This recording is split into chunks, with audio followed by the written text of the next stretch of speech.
वाहिगुरू जी का खालसा वाहिगुरू जी की फतेह। The खालस TV news network देखने वाले साडे सारे दर्शकों का बहुत बहुत स्वागत है। द खालस टीवी धर्म के साडे खास प्रोग्राम हुक्मनामा दे नाल मैं हरशरण कौर हाजिर हाँ 30वां भाग लैके। इस हुक्मनामा प्रोग्राम दे विच असीं खास तौर ते मदद लैने आ डॉक्टर रूप सिंह की लिखी किताब हुक्मनामे आदेश अते संदेश की। इस किताब दे विच गुरु काल तो लैके हुण तक दे हुक्मनामे ने जिहड़े वो कंपाइल करके एक किताब छापी गई है, इस दे विच रखे गए ने। ते अज दा जिहड़ा दिन है 6 जून का दिन है वो सिख कौम घल्लूघारे दे वजों मनाउंदी है, क्योंकि भारतीय फौज दे वल्लों इन्हां दिनां दे विच 6 जून तक लगातार फौजी कार्रवाई की गई सी सिखां दे मुकद्दस अस्थानां दे उत्ते। ये जून 1984 का दिन है, पर 1984 तो पहला 1924 दे विच भी श्री अकाल तख्त साहिब दे उत्ते हमला किया गया सी। उस वक्त का एक हुक्मनामा जिहड़ा असीं सिख संगत नूं पढ़ के सुनावांगे कि उदों हुक्मनामा श्री अकाल तख्त साहिब तो की जारी होया सी। हालांकि इस हुक्मनामे नूं जारी करन वाले अकाल तख्त साहिब दे जथेदार कौन सी, इन्हां बारे तो जानकारी नहीं मिलती, क्योंकि बहुत सारे हुक्मनामे इहो जिहे डॉक्टर रूप सिंह दे वल्लों लभे गए ने जिन्हां बारे कईयां हुक्मनामिਆਂ ਦੇ ਉੱਤੇ तरीक का नहीं पता लगता, कईयां दे थल्ले किहड़े जथेदार ने अपने सिग्नेचर कीते ने वो भी नहीं पता लगता। सो ये जिहड़ा हुक्मनामा है 1924 दे विच जनवरी महीने दे विच जारी किया गया सी। हुक्मनामा आपां पढ़दे हां कि उदों अकाल तख्त साहिब दे उत्ते किहड़ा हमला होया सी। तो 7 जनवरी 1924 नूं जारी किया गया हुक्मनामा इन बिन पढ़ के सुनावांगे। सब तो पहला लिखिया होया है, जो तो प्रेम खेलन का चाओ सिर तर तली गली मेरी आओ। हुक्मनामा अकाल तख्त साहिब। अकाल तख्त पर गौरमेंट दा ताज़ा हमला, सिख धर्म उत्ते असहवार, सिक्खी ते धर्म दी शान नूं कायम रखण दा समा। ये जिहड़ा हैडर दिता होया, एक सिरलेख दिता होया। उस तो बाद लिखिया है, प्यारे खालसा जी, पुठियां खल्लां लहाउणियां चरखड़ियां उत्ते चढ़ना, आरियां नाल अपने शरीरां नूं चिरवा लैना आप लई सौखा है। मस्से रंगड़ ते अहमद शाह दुरानी दियां बेअदबियां इतिहास आप नूं दस रिहा है। पुराने जालमां दे जुल्म दा नास करके तुहाडे दिल शांत हो चुके ने। हुण तुहानूं फिर प्रीख्या दी कसवट्टी ते लाया जा रिहा है। ननकाणा साहिब दे शहीदां नूं दरख्तां दे नाल बन के भट्ठी विच साड़ के कबाब करन दा समां भी आप दियां अखां अग्गों लंघिया है।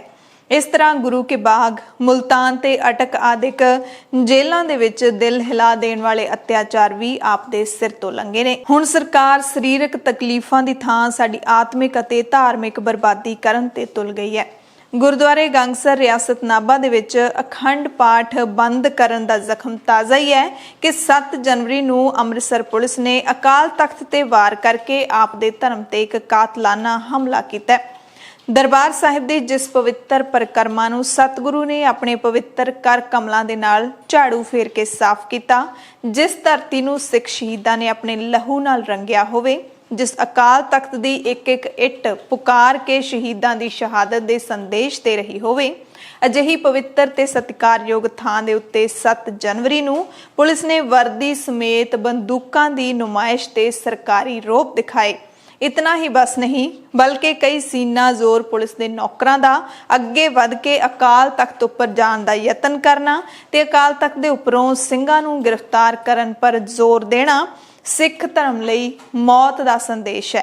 पुलिस ने इस सीना जोरी नाल पुरानी सिख इतिहासिक मर्यादा नूं तोड़िया ते सिख धर्म दी सख्त निरादरी कीती। गुरु हरगोबिंद साहिब अते सतगुरु रामदास जी दे घर दी इस बेअदबी नूं सहारना बहुत कठिन है। अपने शरीर दे टोटे करवा देने साडे लई सौखे ने, पर धर्म दा कतल असीं अखां नाल नहीं सहार सकदे। पुलिस ने यह कार्रवाई करके अमन नूं भंग करन दा पूरा जोर लाया। अकाली सेवादारां ने पंथ दा हुक्म मंनदिआं शांतमई असूल नूं मुख रखदे होए अपनी छाती ते पत्थर रख के समय नूं गुजारिया।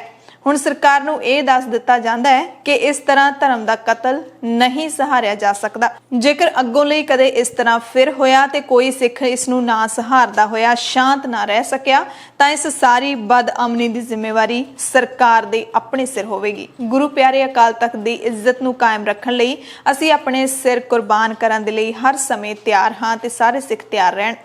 अकाल तख्त की बेअदबी नूं चुप करके सहार लेना सतगुरु ते अकाल पुरख की दरगाह तो बेदावा लिख देना उस सरकारी नौकर सिख पर सख्त अफसोस है जिसने नाल होके ये काम कराया।